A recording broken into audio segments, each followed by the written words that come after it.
lecture, we discussed about the parts of the flower. In that we covered the first outer two whorls. One is calyx, other one is corolla. So in this lecture, we'll try to cover the third whorl of a complete flower, which is called as androecium. So the outermost whorl is called calyx, the second whorl is called corolla, and the third whorl is called as androecium. So in our today's lecture, we'll talk about the third one, which is called androecium, right? So what is androecium? Androecium is the third whorl in a bisexual flower. So it represents third whorl in a bisexual flower. It represents third whorl in the bisexual flower. Now, the individual member in that androecium is called of stamen, right? So, androecium is composed of, androecium what is made of is composed of stamens. It is composed of stamen. Stamen is a male reproductive organ of the flower. It is also called microsporophyll. Stamen is also called microsporophyll. See, androecium and gynoecium are the essential whorls. They are the reproductive whorls. They participate in sexual reproduction by producing male and female gametes. So that is why we call third whorl and fourth whorl are reproductive whorls or essential whorls, or we call them as sporophylls. Phylla means leaf. Sepal, petal, androecium, gynoecium all are leaves only, modified leaves which participate in sexual reproduction. The leaf which is making the microgamete, male gamete, is called microsporophyll. It is stamen. It represents the male reproductive organ. So what is stamen?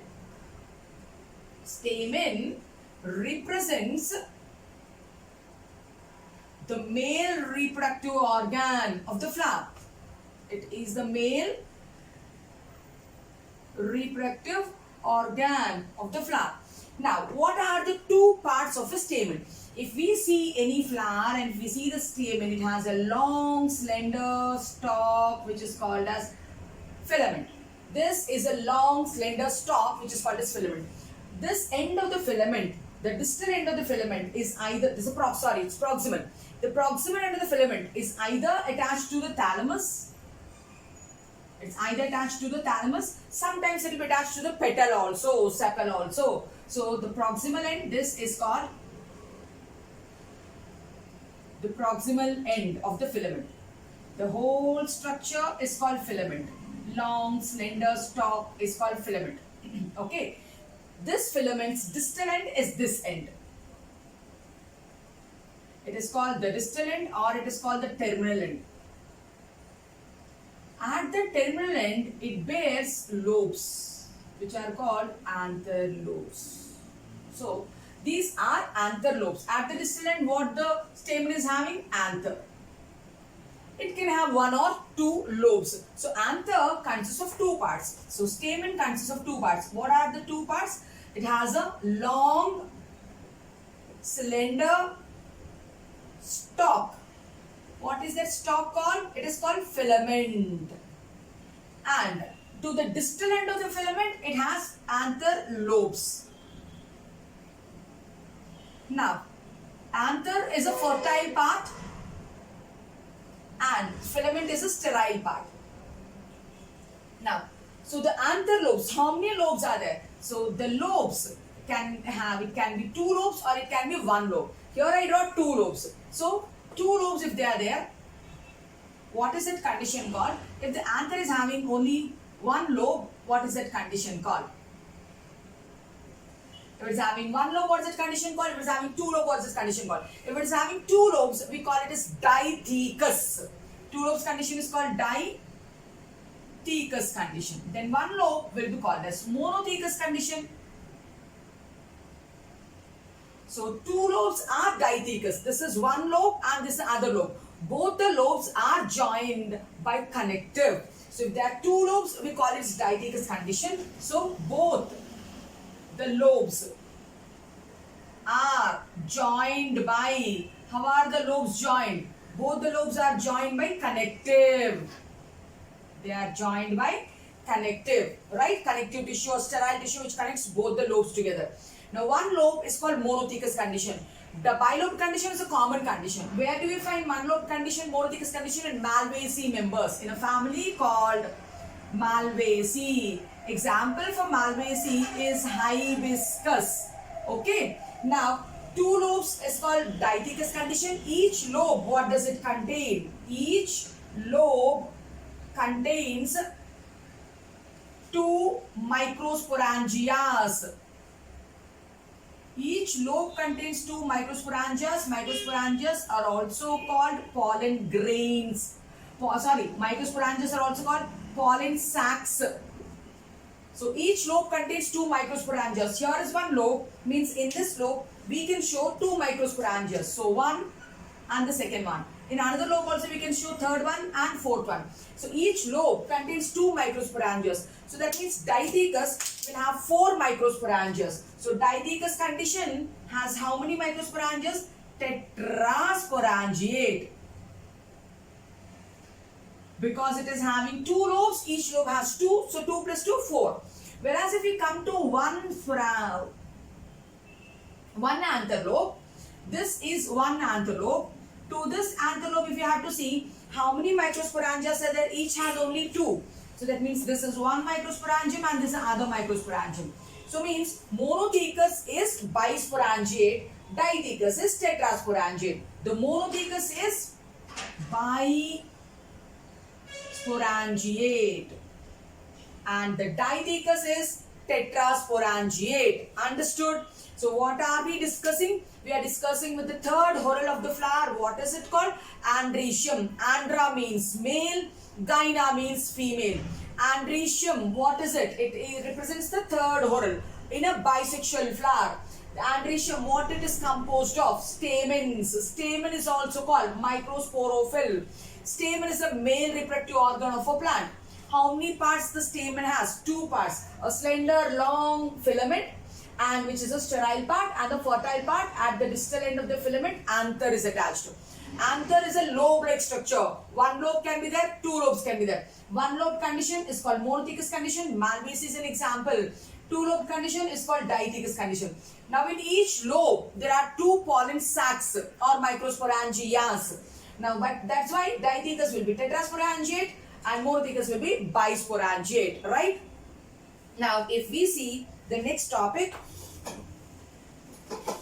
one second. So the next one will be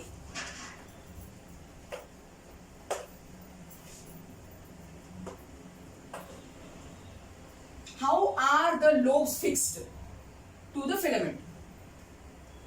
Fixation of the lobes to the filament. Fixation of anther to filament. Fixation of anther to filament. How are they fixed? So we have four arrangements here. What are the four arrangements? We will see.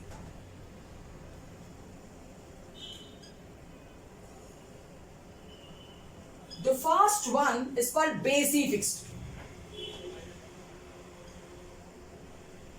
The second one is called adnate fixed. And the third one is dorsi fixed. And the fourth one is versatile fixed. So there are four fixations. First one is basi fixed. Basi fixed means this is the filament. To the base of the filament, the anther lobes are fixed. This is called basi fixed. Example for basi fixed is datura. Adnate fixed means the filament will grow throughout, and on either sides of the filament we have stamens. On either sides of the filament we have anther lobes. That's called adnate fixed. Example for adnate fixed is Nilambo. The filament is growing from this end to this end. On either sides you have anther lobes. That's called adnate fixed. Example is Nilambo. Third one is dorsifixed. Means towards the dorsal side of the anther lobes, the filament will be fixed. This is dorsifixed. Example for dorsifixed is hibiscus. The last one is versatile fixed. Now in versatile fixed, the anther lobes, one lobe, the second lobe, and the filament as it comes up, it gets thin, like a nib, like a tip, it gets attached. So which will give the flexibility for the anther lobes to rotate nicely 360 degrees in the wind and help in anemophily, wind pollination. So this is advanced feature. Versatile fixation is seen in grasses, it is seen in coconut. So where do we find versatile fixed? In grasses we find it, and in coconut we find it. So these are the four fixations how the anther lobes are fixed to the filament. One is basifix. To the base of the filament, the anther lobes are attached. Basifix datura is an example. Second one is the filament is running throughout. On either side the lobes are attached. Adnate fixed. Nilambo is an example. On the dorsal side of the anther lobes, the filament will go and fixed, dorsifixed hibiscus. And as the filament goes up, it gets tapered and becomes like a tip, like a nib. It gets joined to the filaments, giving the rotation, axis to rotate 360 degrees. That is called versatile fixed. Grasses and coconut is an example. So what did we discuss? Fixation of the anther lobes. Next one is the number of stamens. In a flower, number of stamens can be 1, 2, 3, 4, many. We will see those examples also. Hope you understood this concept. So the next one is number of stamens. So in a flower, the number of stamens can be 1 to many. So let us see that also. Number of stamens per flower. If in a flower one stamen is there, then that is called monandrous condition. Example, poinsettia. So in a flower, if one stamen is there, what is that condition called? That condition is called monandrous condition. Example for monandrous condition is poinsettia.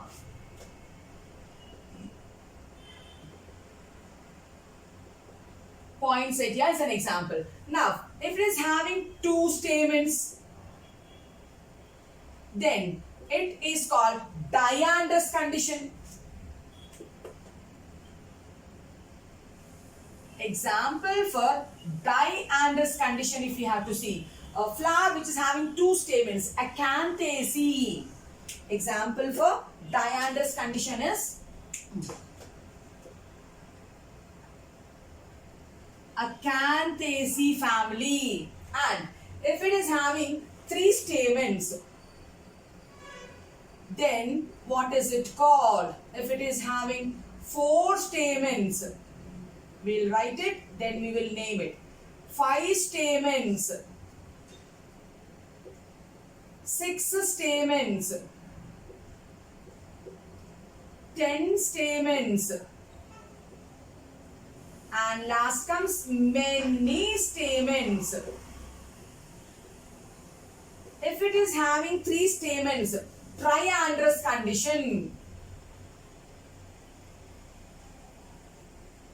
Okay, example for triandrous condition, most of the monocots are the examples.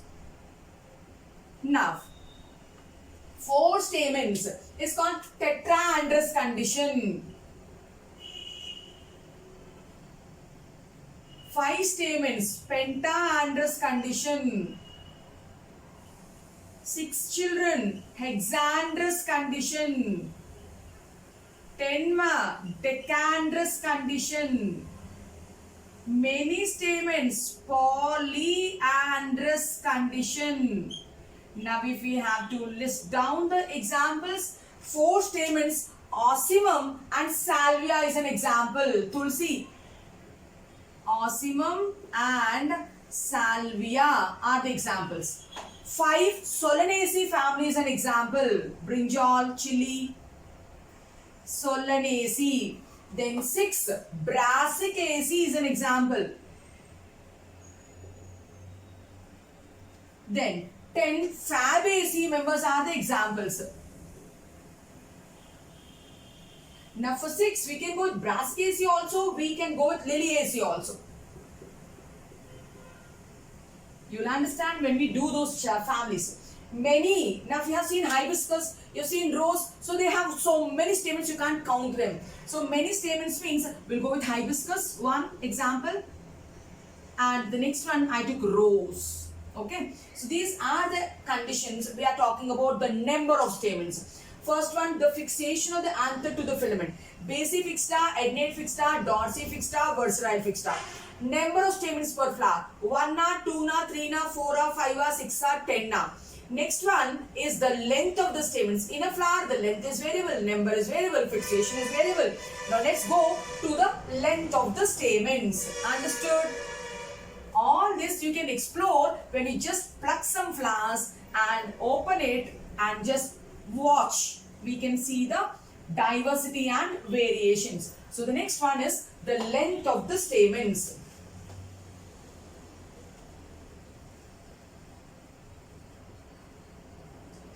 Length of stamens in a flower. Now, if the stamens are at 2 lengths, what is that condition called? Didynamous condition.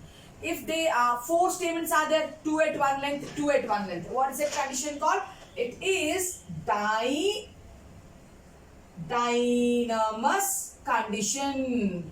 What do you mean by didynamous condition? Outer 2 small, inner 2 long. So the outer 2 stamens are small and the inner 2 stamens are long. Example, salvia and ocimum. Example for didynamous, salvia. Tulsi is ocimum. Now if you have to see the picture for didynamous, I told there are 4 in which 2 outer ones are small and 2 inner ones are big. So these are the 2 inner ones which are big and 2 outer ones are small. This condition is called didynamous condition. Next one is tetradynamous condition. Tetradynamous condition. What do you mean by tetradynamous condition? Outer 2 small, inner 4 long. 6 stamens will be there. The outer 2 stamens are small and the inner 4 stamens here. Inner 4 stamens are long. Example for tetradynamous is Brassicaceae. If we have to see the picture for tetradynamous condition, children, it is the outer 2 are small, inner 4 are long. So 1, 2, 3, 4 long, outside short. Tetradynamous condition. Now, inserted stamens are also there and exerted stamens are also there. Let us see what is inserted condition. So, inserted condition means the stamen length will be to the length of the flower. You can't see coming out. That's called inserted condition. That means the stamen's length is equal to petal. It will not project out. That is called inserted. In rows and all, we can't see it. So that is inserted. So example for inserted, we can take rose, datura. Right? Now, next one is exerted stamens. What do you mean by exerted stamens? Here the stamens project and come beyond the flower. Okay. So the stamens project out of the flower. They project out of the flower.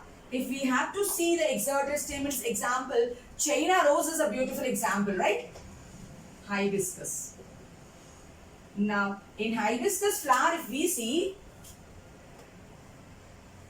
right, here is the hibiscus leaf, and this is a solitary cyme.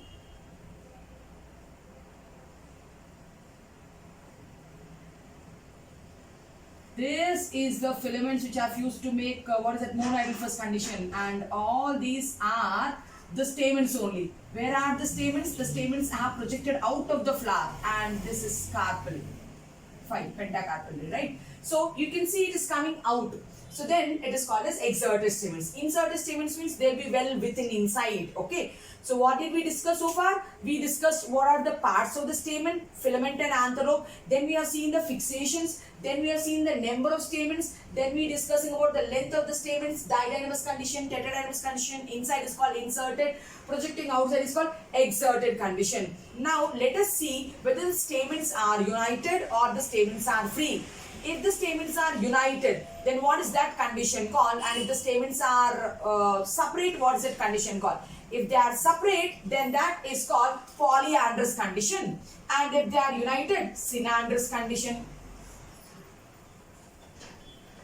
So there is so much to study under stamens only, anthers only, isn't it? There is so much variation in the anther only. Now we are going to talk about if the stamens are free, what is that called? Polyandrous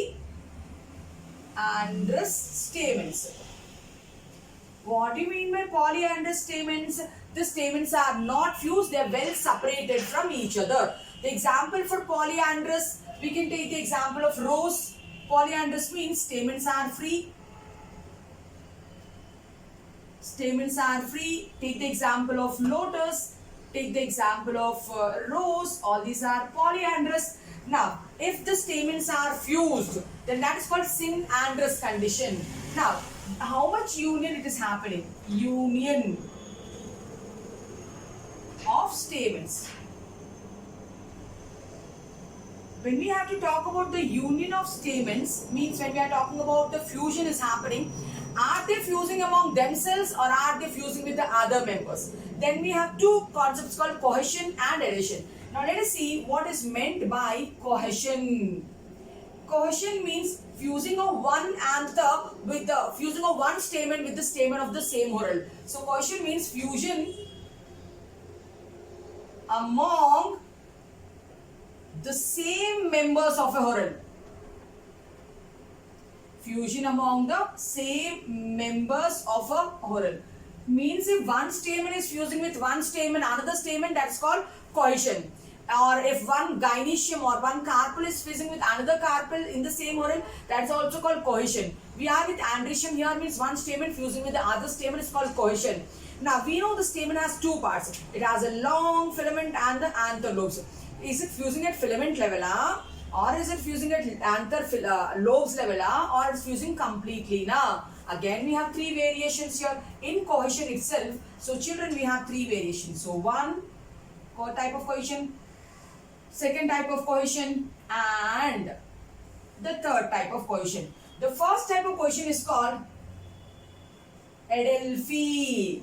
The first type of cohesion is called Adelphi. Adelphi means fusion at the filament level only, not at the lobes. In Adelphi, it is fusion at filament level.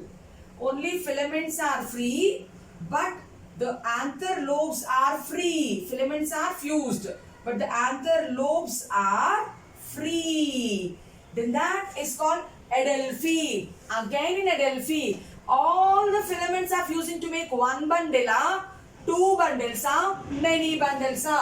That means in Adelphi, again we have mono adelphous condition. We also have di-adelphous condition. We also have polyadelphous condition.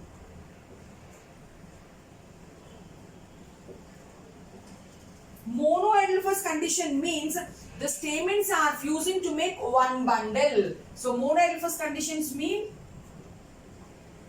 filaments fuse to form one bundle. Diadelphous means filaments fuse to form two bundles. Polyadelphous means filaments fuse to form many bundles. Filaments fuse to form many bundles. If we have to see the example of monoadelphous condition, hibiscus is an example. So the example here is hibiscus. Example for diadelphous condition is Fabaceae, pea and bean.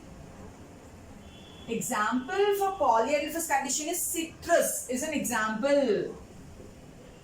If we have to see the pictures of monoadelphous, diadelphous and polyadelphous, again we need to draw chain arrows. This is the stem. Now here is a beautiful leaf it has. Now then the flower is the stalk. The sepals are united. Then this is the flower with 5 twisted, 3,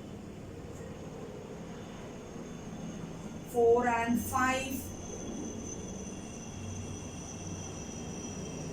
And here comes the fused filaments. The filaments are fused, okay? But the anther lobes are free.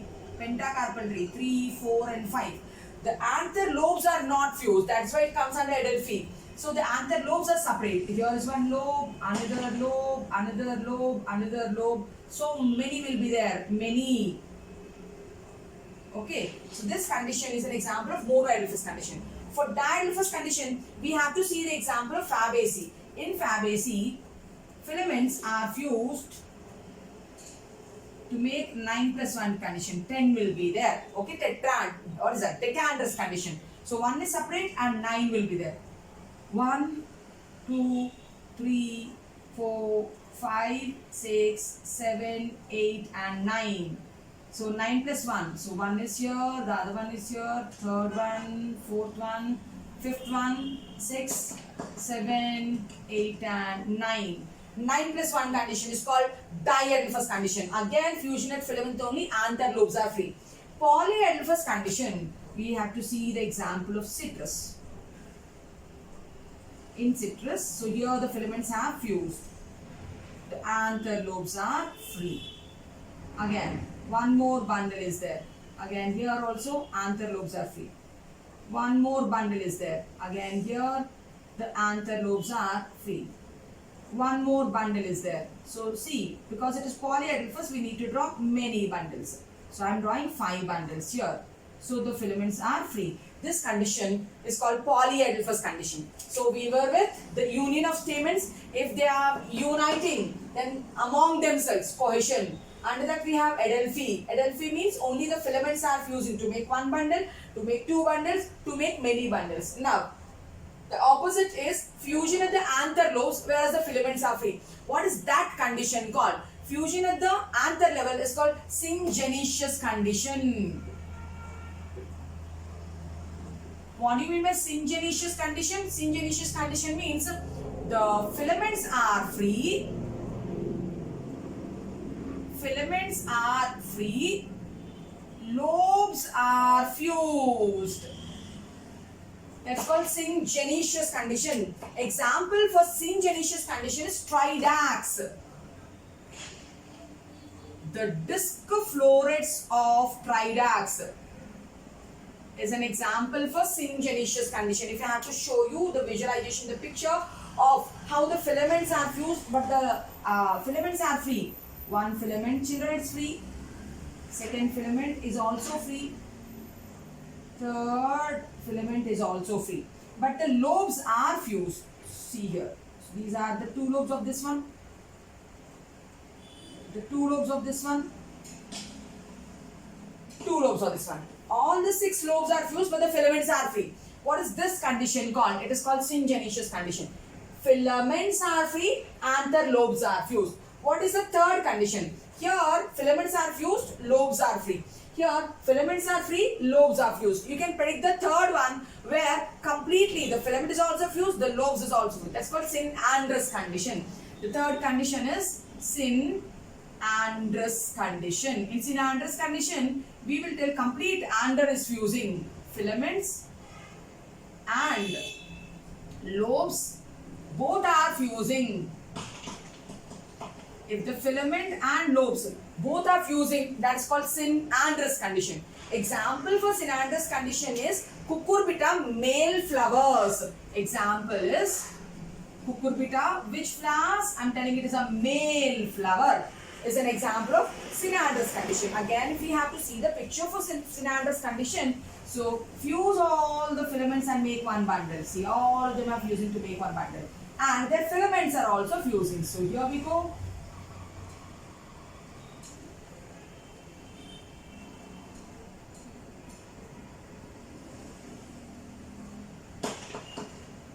I try to fuse everything. So this is called Synandrous condition. So if they are free, polyandrous condition. Polyandrous means stamens are free. Example, lotus and rose. If they are fused, are they fusing among themselves? If they are fusing among themselves, it is cohesion. Are they fusing completely now, or are they fusing at the lobe level, or are they fusing at the filament level? So these are the things. Now let us see if they are fusing with the members of the other whorl. What is that called? That's called adhesion. So now I'll quickly go to adhesion now. Cohesion we understood. Hope you understood. If there is any information you want to convey, you can post it in the comment box. Hope this innovation is helping you to make your concepts very clear and helps you to crack NEET very easily. Now next one is adhesion. I told what is adhesion. It is the fusion of members of one whorl with the members of another whorl. Stamen can fuse with sepal. It can fuse with petal. It can fuse with perianth also. It can fuse with gynoecium also. So what is adhesion? Adhesion is fusion of members of one whorl to the members of other whorl. Now since we are discussing andrecium, so we have four possibilities. What is the four possibilities? In one condition of adhesion, we will draw it like a table. In adhesion, we have four possibilities. 1, 2, 3 and 4. The first possibility we can tell like the stamen fusing with sepal. Second condition, stamen fusing with petal. The stamen fusing with the petal. There are some families where sepals and petals are not there, where they are fused to make perianth. The third one is stamen fusing with perianth. Stamens fusing with perianth. Fourth one, stamen fusing with gynoecium. These are the four possible conditions. Stamens fusing with gynoecium, the fourth whorl. Now what are they called then? If the stamens are fusing with the sepal, it is called episepalous condition. Episepalous, the stamens are fusing with the sepal. If they are fusing with the petal, it is called epipetalous condition. If they are fusing with the perianth or tepal, it is called epitepalous condition, or we can call epiphyllous condition. Epiphyllous condition. And if they are fusing with a gynoecium, it is called gynostegium. Gynostegium. Right, children? You understood now what is adhesion. Now let us take the examples also for adhesion. The example for epicephalus is Grevillea. Grivillea, Grevillea is an example. Example where this is also called spider flower. It's also called spider flower. Example for epipetalous condition, Datura solanaceae. You can go with Solanaceae family members. Datura you can go. Epiphyllus we can go with Liliaceae. They are fusing with the tepals. We can go with allium, onion, garlic, lily, and Gynostegium calotropis is an example. So the example here is calotropis. The examples here are Liliaceae.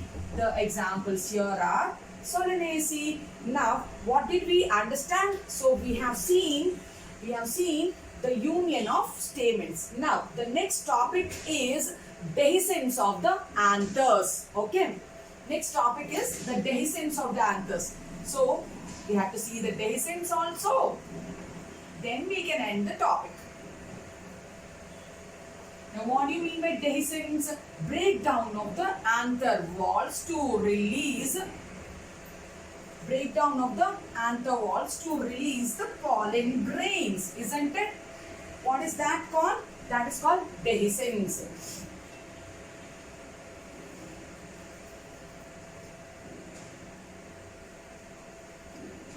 What is dehiscence?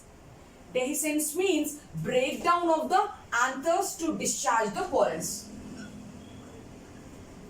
Breakdown of anther walls to discharge the pollen grains. If there is a male flower which is not able to produce pollen grains, what is that called? It's called staminode. This is a male flower but it's not able to produce fertile pollens. What is called staminode? That also we will write down here. So, male flower which is unable to produce fertile pollens. What is it called? It is called staminode.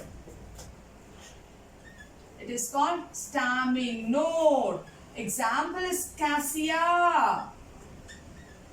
Tamarindus are the examples. NCERT they mentioned what is staminode, they didn't give the examples, so better to remember the examples also. We are with dehiscence. There are 4 types of dehiscence again. Let's go with the 4 types of dehiscence. Now, if the anther walls are splitting on the longitudinal suture, then that is called longitudinal dehiscence. Now, these are the anther walls and there is a longitudinal split. If they are splitting on the longitudinal walls like this, then that is called longitudinal dehiscence. If they are splitting on the longitudinal sutures, means dehiscence occurs on the longitudinal suture. It's called longitudinal dehiscence. Let us write down. It's called longitudinal dehiscence, the first one.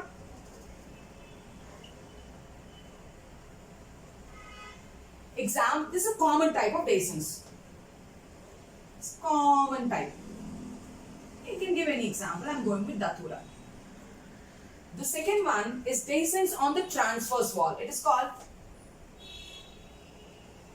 transverse dehiscence. If you take hibiscus, which is having only one